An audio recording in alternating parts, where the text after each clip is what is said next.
그런 것만은 아니고 부자이고 사회적인 지위를 가진 사람들에게도 나타납니다. 그런데 이 부자이든지 가난한 자든지 중요한 것은 이 마음이 가난하고 하나님을 찾는 자에게 하나님의 은혜와 능력이 나타나게 됩니다. 우리가 이 시간 살펴볼 수넴 여인이 그러합니다. 수넴 여인은 부유한 여인이었습니다. 그런데 엘리사가 자기 집 앞에 지나갈 때마다 식사를 대접하는 겁니다. 그래서 엘리사는 그 지역을 지나갈 때마다 그 집에 들려서 식사 대접을 받았습니다. 그런데 그뿐만 아니라 그는 그 엘리사를 위하여 담 위에 작은 방을 만들어서 언제든지 그 방에 와서 쉬도록 또 했습니다. 이 여인이 엘리사에게 이렇게 한 이유는 그가 하나님의 거룩한 자임을 알았기 때문입니다. 이 여인이 엘리사에게 이렇게 한 것은 하나님께 하는 겁니다. 하나님을 믿고 사랑하는 마음이 엘리사에 대한 섬김으로 나타나고 있는 것이죠. 그 당시 선지자에 대한 그 이스라엘 백성들의 태도는 조롱하고 배척하는 것이었습니다. 앞에서 베델의 아이들이 엘리사에게 대머리에 올라가라 하면서 조롱을 했는데 선지자에 대한 이스라엘 백성들의 태도가 그러했습니다. 그런데 이 수넴 여인은 부유하면서도 엘리사를 극진하게 대접을 했는데 그 이유가 그에게 아들이 없었고 또 그로 인해서 마음이 가난했기 때문이라고 볼 수 있습니다. 사람이 돈도 많고 인기도 많고 건강하고 가족이 다 잘 지내면 겸손하기가 어렵습니다. 그런데 부자라도 한 가지 중요한 것이 없으면 마음이 가난해지는 겁니다. 그에게 없는 것 때문에 겸손하게 되고 하나님을 의지하게 되죠. 그래서 우리에게 결핍한 중요한 한 가지는 하나님께 나오는 은혜의 수단이 됩니다. 우리 가운데서도 참 이렇게 다른 거 다 이렇게 잘 갖췄는데 한 가지가 없어가지고 참 그것 때문에 이렇게 힘들어하는 그런 사람이나 그런 가정을 이렇게 볼 때가 있습니다. 그러니까 그것만 딱 채워주면 완벽해요. 아무런 부족함이 없는데 중요한 한 가지가 없는 거예요. 그 사람 개인이나 가정에. 그래서 겸손하지 않을 수 없고 또 하나님을 찾지 않을 수 없고 하나님께 나아가지 않을 수 없고 그래서 막 계속 하나님께 나아가고 하나님 의지하고 이제 그런 분들을 이제 볼 때가 있습니다. 우리에게 다른 것은 다 있는데 뭐 건강이 안 좋거나 돈이 없거나 또 취직이 안 되거나 성적이 잘 안 나오는 것은 불행이 아니라 은혜의 수단이 될 수 있습니다. 엘리사는 이제 수넴 여인이 자기에게 베푼 선행에 감사하며 뭔가 해주기를 원합니다. 그래서 엘리사의 종 게하시를 시켜서 여인을 이제 부릅니다. 13절에서 16절까지 한 절씩 교대하겠습니다. 엘리사가 자기 사원에게 이르되 너는 그에게 이르라 내가 이같이 우리를 위하여 세심한 배려를 하는도다. 내가 너를 위하여 무엇을 하랴 왕에게나 사령관에게 무슨 구할 것이 있느냐 하니 여인이 이르되 나는 내 백성 중에 거주하나이다 하니라.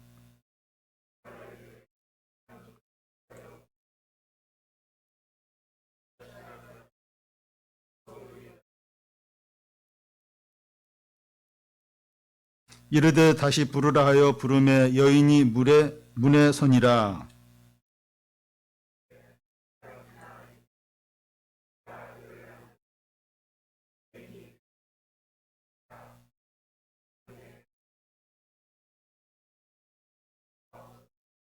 예. 엘리사가 여인에게 필요한 게 뭐가 있느냐 이렇게 말하라고 했을 때 이 여인은 나는 내 백성 중에 거한다고 이렇게 대답합니다.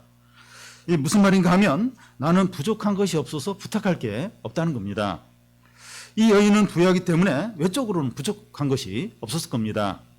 그런데 이 여인에게 중요한 한 가지가 결핍이 되어 있습니다.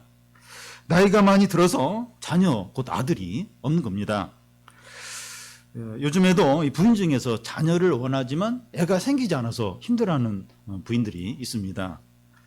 옛날에는 자녀가 없는 부인들은 더더욱 이제 힘들었습니다. 그런데 이 여인은 그동안 많이 기다렸는데도 자녀가 생기지 않았기 때문에 자녀를 낳는 것은 불가능하다 이러면서 체념을 하고 지낸 겁니다. 그래서 엘리사가 필요한 것이 없느냐 이렇게 물었을 때 자녀 문제는 당연히 불가능한 일로 여기고 필요한 게 없다고 대답을 한 겁니다. 엘리사는 이 여인에게 자녀가 없다는 사실을 게하시를 통해서 알고 나서 하나님의 영감에 따라서 이 여인이 아들을 낳을 수 있도록 해야겠다는 그런 생각을 하게 됩니다. 그래서 게하시를 통해서 여인을 다시 부른 후에 내년에 이맘때 내가 아들을 낳을 것이라고 말합니다. 이것은 하나님 엘리사를 통해서 이제 이 여인에게 말씀을 이제 하시는 거죠. 그러자 이 여인이 어떻게 반응을 합니까? 엘리사님 감사합니다. 기도해 주셔서 꼭 그게 되게 해주세요. 이렇게 하지 않았습니다. 여인이 무엇이라고 대답을 하는가 하면 아닙니다. 하나님의 사람이요. 당신의 여종을 속이지 마소서 하는 겁니다. 이 여인은 기대하지 않았던 너무나 놀라운 말을 듣고 크게 당황하는 겁니다. 그가 이렇게 반응한 이유가 뭡니까? 아기를 너무나 갖고 싶죠. 만약에 근데 아기를 이제 낳지 못하게 되었을 때 그 좌절감을 자기가 감당을 못하겠다는 겁니다. 그래서 아예 기대를 하지 않으려고 하는 거죠. 예를 들어 어떤 가정의 한 자녀가 불치병에 걸렸는데 그동안 수많은 치료를 받고 수술을 했는데 낫지 못했습니다. 근데 어느 날 한 의사가 찾아와서 자기가 시키는 대로 하면 이 불치병이 나을 수 있다는 겁니다. 부모는 이 의사 말을 믿고 싶지만 그렇게 믿었다가 안 되면 또 너무 실망할 걸 생각해서 쉽게 받아들이지 못하는 것과 같습니다. 여러분, 우리에게 어떤 문제는 안 된다. 누구도 해결할 수 없고 하나님도 할 수 없다. 이렇게 여기는 문제가 있을 수 있습니다. 예를 들어서 변하지 않을 것 같은 이 가족 중에 한 사람이 믿음을 이제 갖게 되는 것이나 취업을 하는 것이나 또 우울증이 치료되는 것이나 오랫동안 단절되었던 사람과의 관계가 회복되는 그런 이제 것일 수 있습니다. 그동안 여러 가지 방법을 써왔고 기도를 했는데 안 됐다는 거예요. 그래서 그 문제에 대해서 체념하고 포기를 이제 하는 겁니다. 누군가가 그 문제가 해결될 것이다 이렇게 말하면 냉소와 패배주의로 이제 반응을 이제 하는 겁니다. 아브라함과 사라에게도 자녀 문제가 그랬습니다. 하나님이 찾아오셔서 내년에 아들을 낳게 될 것이다 이렇게 하자 아브라함은 이스마엘을 대신 후손으로 하면 어떻겠냐고 하고 사라는 문 뒤에서 웃었습니다. 아브라함과 사라에게 자녀 문제는 냉소와 패배주의로 이렇게 반응할 수밖에 없는 그런 이제 문제였습니다. 그런데 하나님은 엘사를 통해서 이 여인에게 내년에 아들을 낳을 것이라 말씀하셨고 실제로 다음 해에 이 아들을 낳게 됩니다. 17절을 보면 여인이 과연 잉태하여 한 해가 지나 이때쯤에 엘리사가 여인에게 말한 대로 아들을 낳았더라. 우리는 여기서 이상하게 이제 여겨지는 것은 이 여인은 엘리사가 말할 때 여종을 속이지 마소서 이러면서 하나님 말씀을 안 믿었습니다. 그런데도 하나님의 말씀대로 이 여인이 자녀를 낳게 된 겁니다. 하나님의 능력은 믿음을 통해서 나타나는 것으로 알고 있는데 이 여인은 믿음도 없었는데 하나님의 능력이 나타났다는 겁니다. 그런데 믿음이 전혀 없는 것과 믿음의 분량이 다른 것은 믿음의 분량이 작은 것은 다릅니다. 이 여인은 믿음이 전혀 없었던 게 아니라 믿음이 이제 작았던 거죠. 특히 자녀 문제에 대해서는 믿음이 생기지 않았던 겁니다. 그런데 하나님은 여인의 믿음이 작더라도 하나님의 능력으로 이렇게 능력을 나타내셨습니다. 여러분, 우리의 기도가 응답이 되고 하나님의 능력이 나타나기 위해서 우리의 믿음이 어느 수준 이상 돼야 하는 것이 아닙니다. 하나님은 우리의 작은 믿음을 보시고 얼마든지 큰 능력을 나타내십니다. 그래서 우리는 작은 믿음이더라도 하나님께 반응하고 하나님을 의지해야 됩니다. 나는 누구만큼의 어떤 믿음도 안 되는데 내가 기도하고 하나님을 의지하는 건 소용이 없다. 그게 아니라는 거예요. 믿음이 작더라도 이렇게 하나님께 반응하고 하는 말씀에 반응하고 하나님을 의지하면 하나님이 큰 능력을 나타내십니다. 너에게 겨자씨만한 작은 믿음이 있어도 이 산이 들려 저 바다에 던져져라 해도 그대로 된다고 하셨습니다. 이 작은 믿음이더라도 자꾸 반응하는 거예요. 그 믿음을 가지고 하나님께 나아가는 거예요. 그러면 응답과 능력과 놀라운 일을 경험을 이제 하게 됩니다. 그런데 이 여인의 가정에 큰 위기가 찾아옵니다. 18절부터 20절인데 그 어떤 내용인가 하면 여인의 아들이 이제 5살 되었을 때 이 아버지가 일하고 있는 밭에 놀러 가게 됩니다. 그때 한창 이제 더울 때인데 아이가 햇빛을 많이 받아서 그런지 내 머리야 내 머리 하면서 아파하는 겁니다. 아버지는 너무 놀라서 사원에게 그 엄마에게 애를 데려다 주라고 지시합니다. 이 아이는 엄마 무릎에 한동안 낮 동안 누워 있다가 거기서 이제 앉아 있다가 안겨 있다가 죽게 됩니다. 이 여인에게 아들의 죽음은 갑작스러운 일이고 너무나 큰 충격을 받고 절망하고 슬퍼했을 겁니다. 아예 아들이 없었으면 모르는데 하나님의 은혜로 아들을 주셔서 잘 양육을 했는데 갑자기 죽게 된 겁니다. 주었다가 다시 빼앗아가는 거죠. 하나님 너무 심하신 거 아닙니까? 아이는 죽었고 이제 모든 것이 끝났습니다. 하나님도 이제 어떻게 할 수 없을 것 같아요. 그런데 이런 상황에서 여인은 어떻게 반응을 합니까? 절망과 불평과 불신앙에 빠지지 않았습니다. 모든 것이 끝난 것 같은 상황에서도 그는 하나님을 신뢰하고 있어요. 그걸 어떻게 알 수 있는가 하면 그 아들이 죽은 후에 이 여인이 어떻게 행동하는가 하는 걸 보면 알 수 있습니다. 참된 믿음은 행동으로 나타나기 때문이죠. 21절에서 24절까지 이 여인이 어떻게 했는가 하는 게 나와 있는데요. 여인은 그 죽은 아들을 엘리사의 방에 들어가서 그의 침대에 눕혀놓고 그 문을 딱 닫아놓습니다. 그런 후에 남편에게 종 한 사람과 나귀를 한 마리 준비해달라고 요청합니다. 엘리사에게 갔다 오겠다는 겁니다. 남편은 초하루나 안식일도 아닌데 엘리사를 찾아가려고 하느냐 이렇게 묻자 걱정하지 말라고 이러면서 떠납니다. 여인은 종에게 전 속력으로 나귀를 달리게 하라 이렇게 말합니다. 이 여인은 엘리사를 보자 그에게 나아가서 그의 발을 안습니다. 이것은 강력한 요청을 하는 겁니다. 이 여인은 엘리사에게 무슨 말을 하는가 하면 내가 주께 아들을 구했습니까? 나를 속이지 말라고 내가 말하지 않았습니까? 하는 겁니다. 이 말은 하나님께 원망하는 것이 아니라 이 여인의 슬픔과 고통이 얼마나 큰가 하는 것을 표현하는 거죠. 자신의 큰 고통과 슬픔을 하나님 앞에 쏟아놓고 있는 겁니다. 그러면서 엘리사가 자기 그 아들에게 오지 않으면 엘리사를 떠나지 않겠다고 이제 합니다. 이 여인은 아들이 죽었을 때 절망과 슬픔 가운데 빠져서 하나님께 원망하거나 또 불신앙에 빠질 수도 있었습니다. 주었다가 빼앗은 나쁜 하나님이다 이러면서 하나님 믿지 않겠다고 이렇게 결심을 할 수도 있었습니다. 하나님은 사랑이 많으시고 신실하시다고 하는데 거짓말이다. 나는 하나님으로부터 버림을 받았고 배신을 당했다. 이러면서 불평할 수도 있었습니다. 근데 이 여인은 여인이 한 행동을 보면 아들이 죽었지만 여전히 하나님을 신뢰하고 의지하고 있었습니다. 하나님께서 주신 아들이기 때문에 하나님께 해답이 있다는 거죠. 바로 엘리사에게 달려간 거예요. 하나님께 이제 달려가서 그 아들의 문제를 맡기고 있는 거죠. 죽은 아들을 하나님께 맡기고 하나님을 적극적으로 찾고 하나님께 간절히 구하고 있습니다. 자기 애가 눈앞에 죽었는데 이렇게 하기가 절대로 쉽지 않습니다. 어떤 선교사가 그 아들이 교통사고 났다는 소식을 듣고 아들에게 달려갔어요.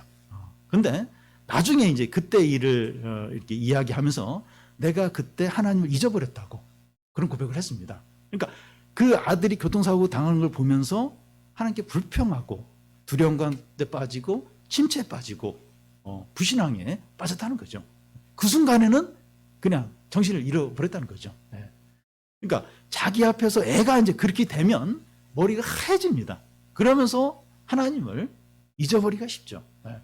근데 이 여인은 애가 죽었어요. 자기 무릎에 앉아 죽었는데 하나님을 찾는 거예요. 하나님께 구하는 겁니다. 하나님을 의지하는 겁니다. 엘리사는 여인에게 어떻게 반응을 합니까? 게하시에게 먼저 보내면서 그 자기 지팡이를 애 옆에 누워있는 옆에 갖다 놓으라고 합니다. 그런데 아이는 살아나지 않았습니다. 엘사는 그 집에 들어가서 자기 침대 위에 누워있는 아이를 보고 하나님께 기도합니다. 그런 후에 아이 위에 올라가서 자기 입을 그의 입에, 자기 눈을 그의 눈에, 자기 손을 그 아이의 손에, 그리고 그 아이의 위에 이렇게 몸에 엎드리게 됩니다. 그러자 아이의 몸이 차차 따뜻해지는 겁니다. 잠시 후에 엘사는 다시 한번 아이에게 똑같이 합니다. 그러자 아이가 7번 재채기를 한 후에 눈을 뜹니다. 엘사는 여인을 불러서 아이를 데려가라고 말합니다. 그러자 여인이 엘사에게 절을 하고 아이를 데려갑니다. 이 기적이 우리에게 말씀하는 게 뭡니까? 지금도 기도하면 중병이 낫고 죽은 자가 다 살아난다는 겁니까? 예수님께서는 이 죽은 자를 살리실 능력이 있으셨지만 성경에 보면 세 사람만 살립니다. 야이로의 딸과 또 나사로와 나인성 과부의 아들, 이 세 사람만 이렇게 살린 것이 나옵니다. 그러니까 예수님은 능력이 있으니까 막 그 3년 동안에 막 돌아다니면서 죽은 자를 다 살리실 수도 있었어요. 근데 그렇게 안 하셨습니다. 그 이유는 하나님의 기적 자체가 목적이 있는 것이 아니라 하나님의 말씀을 믿도록 이런 기적이 도와주는 거죠. 이 기적을 통해서 예수 믿고 구원을 받도록 이제 이런 기적이 이제 있는 거죠.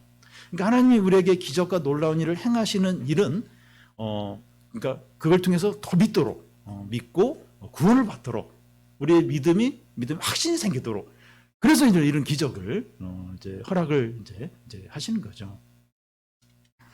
엘사의 기적이 우리에게 말씀하는 게 뭡니까? 죽음과 같은 큰 절망과 어려운 상황 가운데서도 하나님을 신뢰하고 의지하라는 겁니다. 이미 결과가 다 나왔고 돌이킬 수 없는 상황이더라도 하나님을 찾고 거라는 겁니다.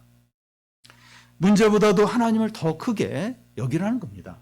아무리 어려움이 많다 할지라도 그 어려움보다도 하나님을 더 크게 여기라는 겁니다.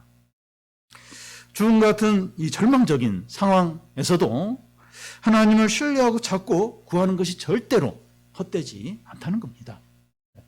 이 죽음 앞에서도 하나님은 부활과 생명의 하나님이신 것을 의지하는 거죠. 바라보는 겁니다. 하나님은 부활과 생명과 능력이시다. 어떤 어려움, 어떤 문제, 죽음 앞에서도 부활과 생명과 능력의 하나님을 의지하는 겁니다. 바라보는 겁니다. 그리고 하나님의 능력과 일하심에 한계를 정하지 말라는 겁니다. 이 문제는 나는 할 수도 없고 해도 안 되고 하나님도 어떻게 할 수 없다고 생각하면서 냉소적이 되지 않아야 됩니다. 냉소와 패배주의. 이거 안 돼, 이거. 이 문제는 안 돼. 그래서 뭐 기도해도 소용이 없어. 이렇게 냉소와 패배주의가 되지 않아야 합니다. 하나님께는 능치 못할 일이 없으십니다. 하나님이 된다고 말씀하시는데도 우리는 안 된다고 하고 하나님은 약속하시는데도 우리는 속이지 말라고 하지 않아야 됩니다. 우리의 생각과 경험과 주장과 판단이 하나님보다 더 우선되지 않아야 됩니다. 근데 우리는 그러기가 너무나 쉬워요. 어떤 문제가 생기면 하나님 안 보여요. 어려움이 생기면 하나님 너무 작게 보여요. 그 어려움과 문제가 너무 크게 보이고 하나님 잊어버려요. 죽음과 같은 어떤 비슷한 상황이면 머리가 하얘집니다. 하나님 없어요. 하나님 없습니다. 그러기가 얼마나 쉬운지 모릅니다. 근데 아무리 큰 문제라 할지라도 하나님을 더 크게, 더 강하게, 하나님 죽음보다 더 강하십니다. 부활의 하나님이시죠. 우리의 경험, 우리의 지식, 우리의 판단, 우리의 주장 하나님보다 더 우선하지 않아야 돼요. 우선하지 않아야 됩니다. 엘사의 기적의 진정한 목적은 우상숭배와 죄와 불신앙 가운데 빠져있는 이스라엘 백성들에게 하나님의 영광과 살아계심을 보여주기 위해서입니다. 그 소문이 퍼지죠. 그래서 우상에서 떠나야 된다. 하나님께 돌아야 된다. 이걸 강력하게 전하는 거죠. 불임의 가정에 하나님의 말씀에 따라 아들이 태어나고 죽은 아이가 하나님의 능력으로 살아나는 것을 통해서 이스라엘 백성들이 우상 숭배를 버리고 하나님께 나오도록 하기 위해서죠. 네. 그 개인의 그 가정의 어떤 은혜를 위해서도 필요하지만 그것보다 이스라엘 백성들 가운데 이런 일을 보면서 이 말씀대로 그 애를 낳지 못하는 가정에 애가 태어나고 죽은 아이가 하나님 능력으로 살아나고 우상 숭배와 불신앙에서 떠나라, 하나님께 돌아와라, 강력한 이제 메시지인 거죠. 저는 코로나 상황 가운데서 우리 교회 안에 이 하나님의 능력과 은혜가 이렇게 많이 나타나는 것을 이제 보고 있습니다. 끝까지 믿지 않고 변하지 않을 것 같은 교인이 변해서 이 가정 예배를 주도하고 빚 문제가 기적적으로 해결이 되고 코로나 가운데서도 교회 재정뿐만 아니라 교우들의 필요가 채워지는 것을 보고 있습니다. 우리는 이런 모든 것을 보면서 하나님을 더욱 신뢰하고 예배하고 찬양해야 합니다. 우리가 어떤 상황에 있든지 하나님을 의지하고 찾고 예배하고 영광 돌리는 성도들이 다 되시기를 바랍니다.